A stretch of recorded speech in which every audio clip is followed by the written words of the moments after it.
Welcome to all of you. Welcome to the people in the public. Smart data leading to sustainable action. That is where we want to talk about with our different gentlemen. I only have gentlemen around the table. All right, doesn't matter.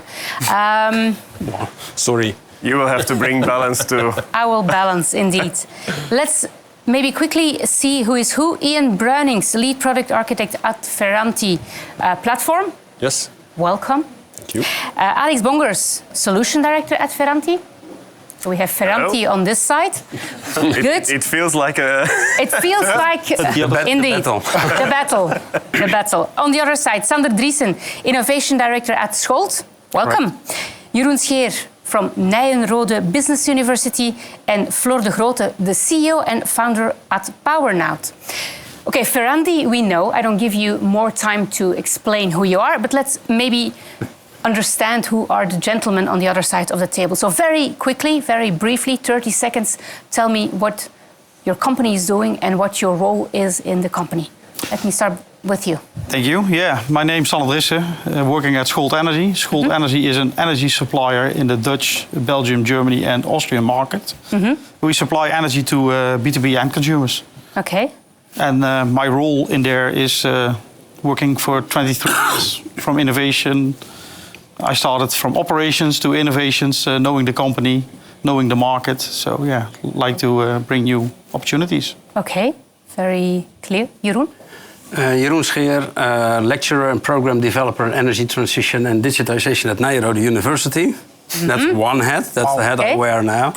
The other hat is that I'm CEO, CIO and CTO currently at ANWB Energy, which is a Dutch company. Yes. Startup, or actually it's already a scale-up in the Netherlands as an energy supplier, challenging the traditional energy suppliers. And besides, I have nothing to do else. I'm also working at Heroescorp as a senior associate partner, reviewing digital strategies and giving advice to corporates. Okay, and where do you get the extra time on your agenda? Because I'd like to get the same supplier. There are 24 hours in a day, then you have the night left, and then the weekend is still free. Still left. It's and having a good team around me helps enormously. So it's more about building a team than doing it myself. Okay, thank you. Floor? Yes, Ferranti de Grote. Engineer by background, have a history as a consultant, working for large energy retailers in Belgium, the Netherlands and Germany, before launching PowerNout 2 years ago, with the ambition to help energy retailers make their assets smart, let's say. So currently taking up the role of CEO and business developer at the company. Okay. Sander, I want to start with you. Do you believe we need more flexibility if we talk about the energy systems around? Definitely, we need more flexibility. Now we are moving from gas-powered energy production towards wind and solar. We need this flexibility in order to cope the balancing cost and don't end up with very cost-effectively grid enforcement. So I think we need flexibility. Flexibility is not an option, but we really need to put flexibility in the system. Okay. You have a lot of, Floor, I think, experience on that flexibility.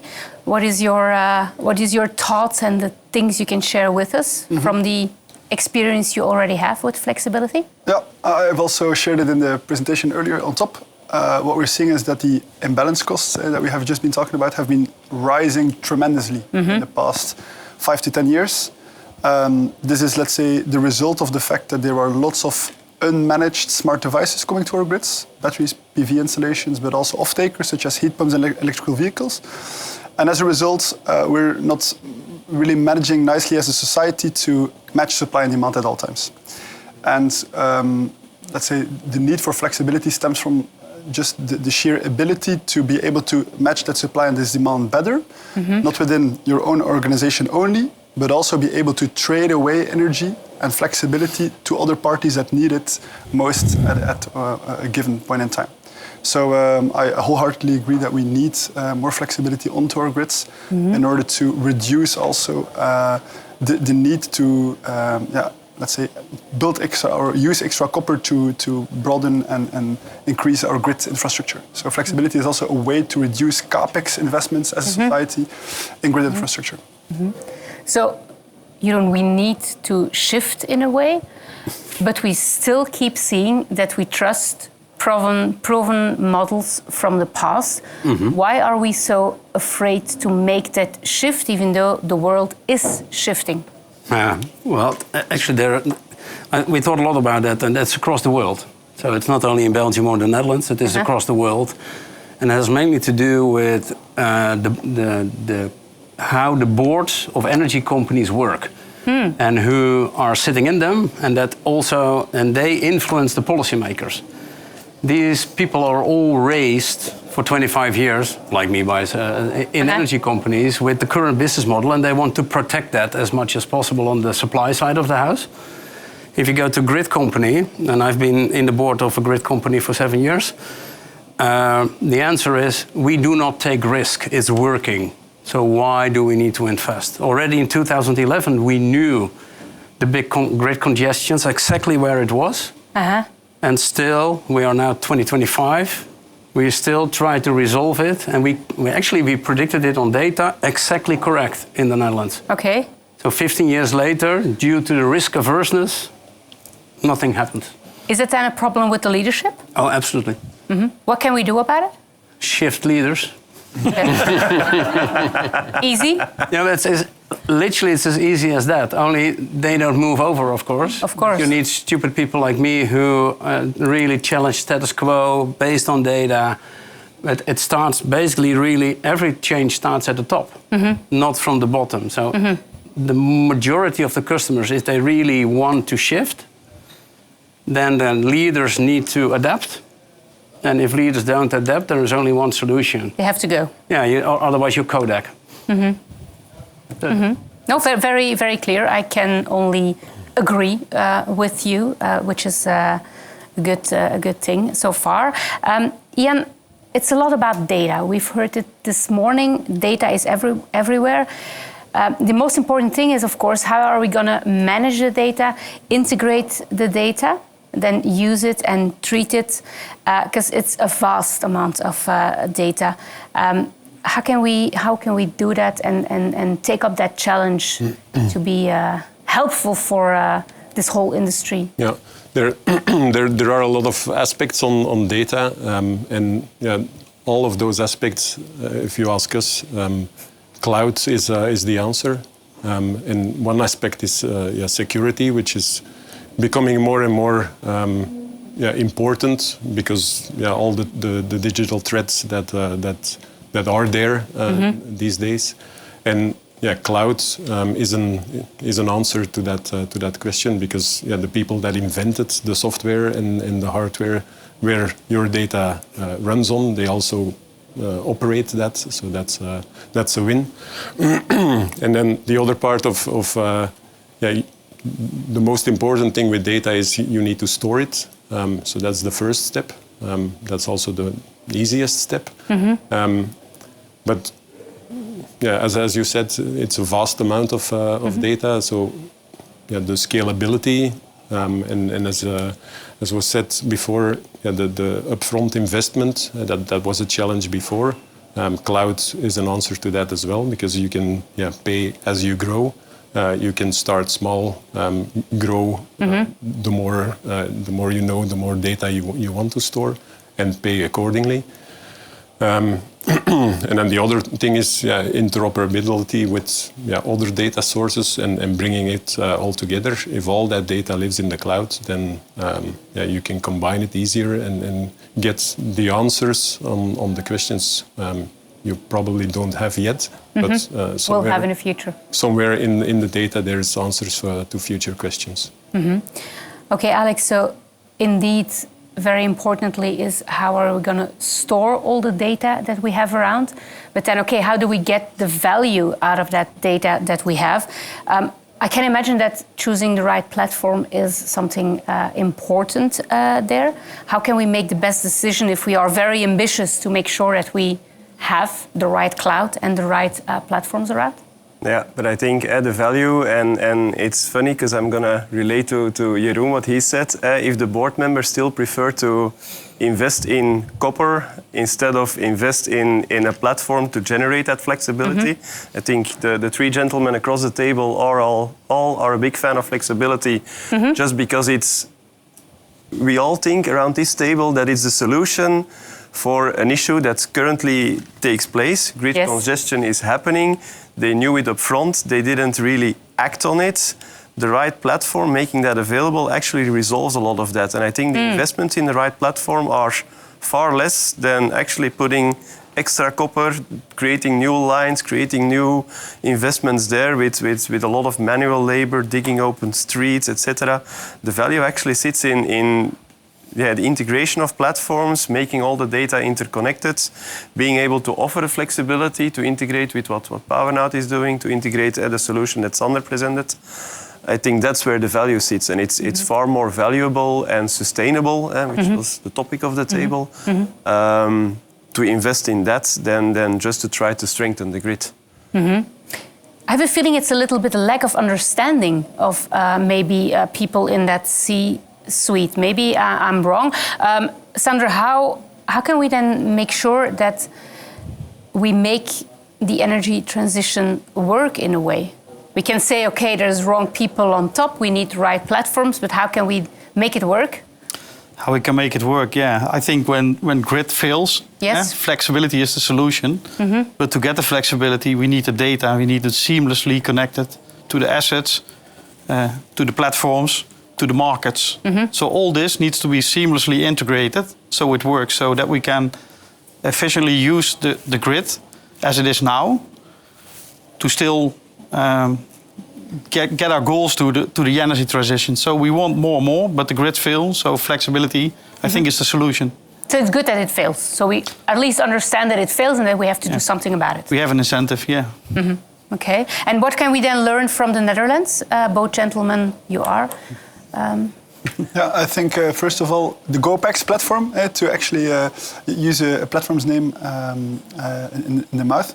So I think what I believe that the Netherlands has done correctly is be quite quickly with setting up a software layer, let's say, that is shared between TSOs and DSOs, so high voltage operators and low voltage operators, that allow us to have flexibility be brought to the table and solve for local congestion issues while not hurting the imbalance on the total grid. And this is something I think that if you look into Belgium, if you look into Germany as well, that we can learn a lot from.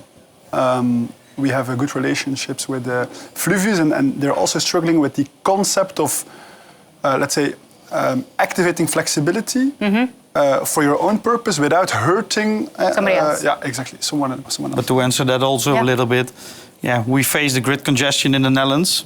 Maybe one of the first countries. The UK also faces problems.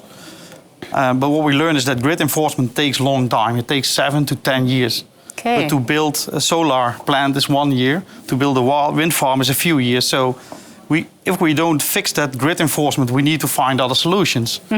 So what we are doing now in the Netherlands is making a lot of new, let's say, dynamic contracts. GoPax is one platform that supports these dynamic contracts, dynamic prices, but it all comes too late. It should have been already there. And one thing that other countries can learn from it is act now, not when you need to reinforce your grid. Start now, because otherwise you have those delays of 7 and 10 years. And that is the biggest problem in the Netherlands. The 7, 10 years we need to build the grids. We need now for electrification and for to put on all the renewable energy we want to put on. So act now. So it's about investments. Yeah, and what I think the thing you can learn from the Netherlands is that besides it's too late and all of that, because we talk a lot in the Netherlands, so stop talking. That's basically start acting. Well, stop. Go ahead. I actually won a prize with that dream big, start small, most of all start. So but you don't, in the Netherlands we never start, only small things. GoPax is only focusing on the medium voltage and high voltage level, where most of the issues are at low voltage level where we don't measure. So that is what we need to do much better. Interestingly, we all believe that the Netherlands is kind of front-running, etc., which is complete nonsense. Okay, if you say so. Because we studied that at the university quite a lot in other countries. Texas, California, Australia, Czechoslovakia, all those countries face much earlier grid congestion, and they solved it by centralizing the data. And that's what the thing that we already started that in the Netherlands in 1999 with the Energy Clearinghouse, so that we can switch on the central data hub. We added all the data needed for allocation, nomination, settlement. It's all in one place, and we don't leverage it. We built another platform, and it's all grid. The grid managers, TenneT, as the TSO is leading it. Well, the energy transition is taking place at customers. So what you can learn from the Netherlands is don't start at the grid end, start with the customer. And that is the one thing that I really wish, that if you don't have COPAX and all the grid stuff in place, then stop focusing on grid managers, because they will not solve it with the risk averseness that they have in their boards. Start with the customer who really have the pain. And how can we then start with those customers? By understanding where the real pain is. And it's not by, we cannot connect a data center, we cannot connect a wind park, yes, correct. But a lot of people cannot charge their car at home. And we have solar. We have 3 million households in the Netherlands with solar on the roof, and we are not allowed to share that in our street with my neighbor. Okay. Because the grid company and the law forbids that. So if we can solve that, then you can solve a lot of the grid issues on literally on your own string, your grid string. You don't even have to talk to the grid manager. You can solve it. That's it. That starts with the customer. Go ahead. If I can add to that, I completely agree with your point, Jeroen. What I believe is, if you then look into Belgium and what we can learn from this very country, is that, let's say, energy sharing is not the best way to tackle the problem, I believe. What we're seeing is that energy retailers in general charge a huge, let's say, base fee in order for people to actually participate in grid sharing. And as a result, people are inclined to take a first step in the direction of flexibility, and at the end of the year actually see that they have maybe even spent more money on their energy bill, whereas previously they would have thought that they would have saved. So I think, when then thinking more in practical terms, grid sharing needs to be implemented from a customer-first perspective, which is currently not really happening, I believe. And then secondly, I believe that the bigger belief that I have is that energy retailers should provide solutions and new types of contracts to customers so that they are exposed to the market if they understand it. And if they don't understand it, to have a tariff that is as simple as possible, that also allows their customer devices or their smart devices to actually contribute to the grid. And to that extent, I'm a huge fan of fixed contracts, right? The average Joe, I'm thinking about my parents, I'm thinking about my grandparents, they will never, I will lose them trying to explain a dynamic contract with a flex component. Totally lose them. Only if you automate it, because I wholeheartedly agree. My dad of nearly 90 will never understand this. So, like your parents, and your parents are smarter probably, and they are together. I wouldn't say. Collective intelligence is always better. But if you automate it all away, and you only make it very transparent that you do it, and you don't do big markups, etc., because 16% of the energy suppliers in the Netherlands are trusted by customers. Simply nobody trusts their energy company. They all think they rip you off for their own bottom line profit. Share it back. The energy is from the customer. If it's your solar panels and your car, so why should you have a big financial muddy swamp in the middle that you have no clue of? Let me maybe go to the other side of the table. If you hear all these challenges, do you have any answers to these challenging questions as Ferranti?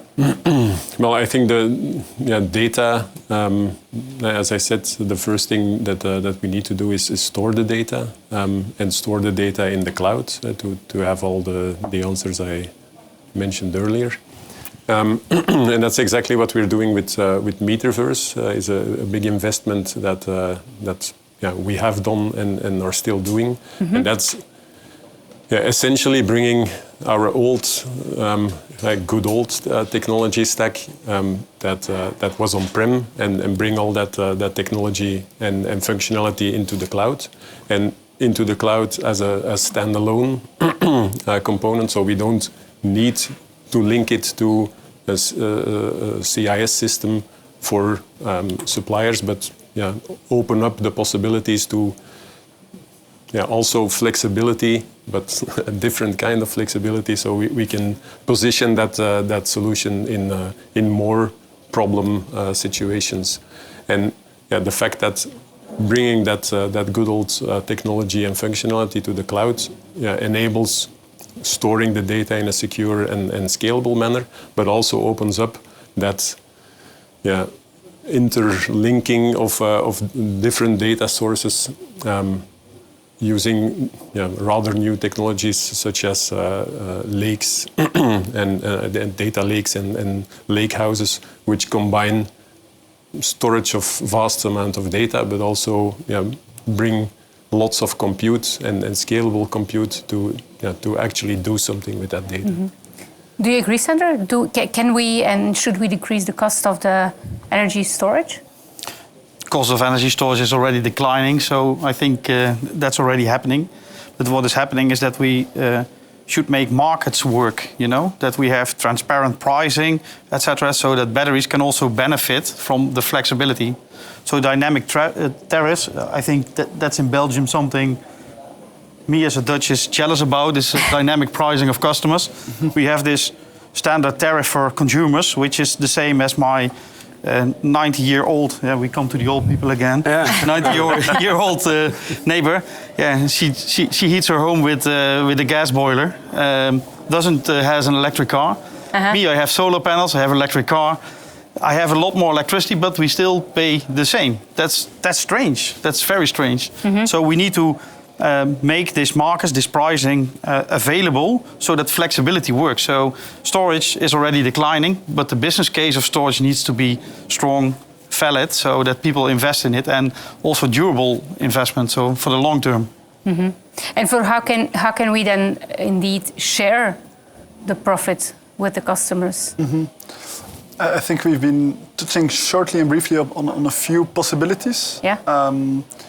I think dynamic tariffs is definitely one of which, in which you, in a way, expose your customer to a market that you want to optimize your flexibility within.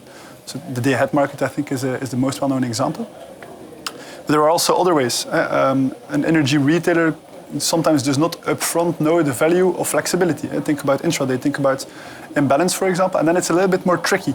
How do you share the value with a customer while at the same time you can't explain upfront what that value will be?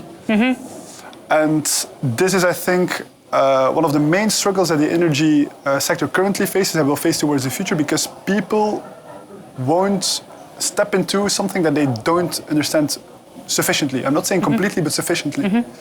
And I think on that perspective, I'm a bigger fan personally of having a fixed compensation and say, hey, dear customer, if you allow us to steer your installations in such a way that we're able to stabilize the grid, then you're going to get a lump sum compensation. And what I very much believe in, and this is like a big vision that I have, is that a customer indeed has the trust of the customer, an energy retailer has the trust of the customer, and can at the end of the year transparently show to all their customers how much money they've made in total. And then distribute this money back to the customer. And I think that's let's say a pooled way of compensation that again takes time for people to understand. And are there countries where we already do that? Do we have examples around the globe where we do that? Is that the examples you gave us from the States? Not all countries, but Australia is kind of leading the way in many things. There is, of course, the natural being an island helps enormously. We actually tested it out on a ferry island in the Netherlands as well, which is a Texel, which is kind of, 20 by 10 kilometers or something like that. Actually, it's working with 3,000 people, creating a community and a community sense. And of course, the natural circumstances of Australia make it easier. You have big cities, and then you have rural areas, and people do not have big connections, etc. So the trigger to participate in such a sharing, let's call it sharing power economy, whatever we call it, that is actually working. And what we learned from that is that a transparent digital platform that everybody can see what they do and what the prices are, And people are, interestingly enough, when you survey them, they are willing to pay higher prices in the end to have a transparent payback at the end of the year. Okay. And that's very strange, especially in the Netherlands. This will be very hard because, of course, we are obnoxiously, we want to have the lowest price by definition. Interestingly, we find out that they pay a little premium per kilowatt hour if they participate in this shared community. But do we have to guarantee them that they will share and they will get something back? Yes, if in the end in the end of the year you still have to pay extra, then something's they will wrong. leave, of course. But that is, I think, in every country normal, that at the end of the year there is a promise that you get something back and you don't get things back. And there's a problem. Of course, your brain will say, okay, I'll stop with this because it's costing me money. So in a way, it's an ecosystem that you want to build. Is that the way you're thinking as well at Ferranti's side? Like, okay, how can we help in that building of ecosystem and in that communication towards the end customer who doesn't want to understand everything but try to... But it's about capability, and of course, as an IT vendor, what we are trying to do is to provide a system that actually allows companies to work in that way. I would love the message of let's share. I'm a big fan of local energy communities. I understand why suppliers don't really support it because actually, you're getting right into their turf. So that's the reason why they put a big charge on it. Unfortunately, it's not really our role to say you can't do this or you have to do this because they're running the business, we're the IT provider.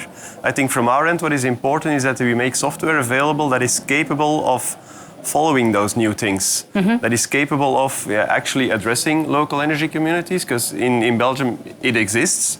I hope there's one day a supplier that sort of sees the benefit of, hey, but perhaps there's a model for me in there as well where I can also leverage the flexibility and therefore also make money out of it. You see that in Flanders we have capacity tariff, which is, whether you like it or not, and perhaps my parents don't understand it, I'm sure. I don't know about your parents. But the fact that you put things together at the same time, you put different appliances on, and that you're actually financially penalized for that, I understand it. I'm sure that everybody around this table understands why the grid operators invented it. But for me, it's hard to explain it to my mom. She will, But is it? Are we thinking the correct way? Is it only the 90-year-old and the fathers and mothers that don't understand it, or should we also communicate to all maybe younger generation where we suppose they understand, but they might not understand? Elia has done a survey. So Elia is the Belgian transmission system operator, such as like in the Netherlands. They have carried out a survey last year and have seen that people on the street, so you could say the average Joe population, 68% of those people indicated that they would love to participate with flexibility if they would get paid for it. So this was a basic statement. After briefly explaining what flexibility was, 68 people said that they would be inclined to participate. But there is a big difference from having those 68 people to in fact also sign a contract that says that they do. And I think proof is in the pudding. I think it's for those innovative retailers and energy utilities that want to capture this market, because it's a share of the market, not the whole market, but capture this market share and push innovative solutions, products. There is an interesting example, and I'm going to take you back to 1979. I was 9 years old then, so that gives a little bit of clue. I'm old. That is what my son says. So even if I bring my dad from 19 years old, he is super old, but I'm still old. Florida Power and Light gave a program. They invented that demand response program because they had grid capacity issues, and they gave a $6 per month if they were would be allowed to steer the air conditioning at homes at 1 hour time frames. And people gladly signed up. And actually to find out that after 3 months, the airco was always on. And I said, okay, and I get a $6 on my back. What do you do? How does it work? What did they find out? even in summer, where there's a lot of heat, they all use the air conditionings. FPL switched off all their heaters of their swimming pools. Everybody let the swimming pool just on during 365, 24/7. And that is basically giving you the flexibility already. So we know already the concept that it's working since 1979. Only we can now digitize it, we can steer it more actively because we know more, we have smart assets. The concept is not new. So stop reinventing the wheel. That's basically because it's already working. I think that's a good message to give. Do you have anything to add? Do you agree on the fact that we don't need to reinvent the wheel? We just have to make sure that the wheel and the data from the wheel are linked together, and probably you can play a role in that? Yeah. If you look at demand response, that we switch off boilers, everything, that's old, of course. I don't go back to 79. I'm born in 76, so what happened 3 years old, I don't remember. But the world has changed. So we have now come from plannable power plants to weather-dependent power. So if the power supply is not it's just changing all the time. We also should do something with our demand. But in between, we should also store. So all these elements now come together, need to be connected in a smart way. And then the market also should be open to participate to make a good business case. In the end, we don't want to invest too much in grid reinforcements. That's what we are doing right now. I don't think that's the right way. So we need to come together, not as an energy supplier, as a TSO, or whatever we call us. We need to come together and find just a solution how flexibility will work. That's our goal. Okay. And I believe if we talk about innovation and if we talk about bringing people together and not just talk but do, like we've heard on that side, that is exactly what you as Ferranti want to bring across the table. Anything else you'd like to share with us you're working on and that will help us to make this dream work? But I think that's the investment that we are making from a Ferranti perspective.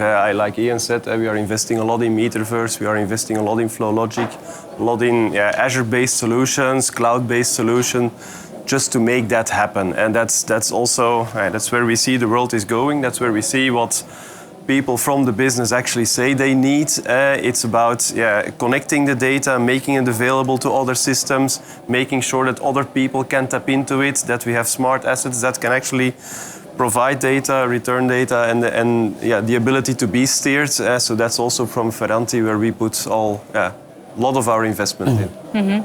Yeah, and on top of that, we also want to look at us as an enabler for just by storing the data. We also enable all the machine learning and AI capabilities that also live in that cloud where our data is now. So all those things are unlocked and enabled so people can start using it. Okay, very clear. We've heard it already a little bit. It's a break, so I think we're going to round up our table as well. Enjoy the break. Thank you for being here. And we also have a little present for you for accepting the invitation to be around the table. So good luck to all of you and enjoy a coffee probably right now. Thank you.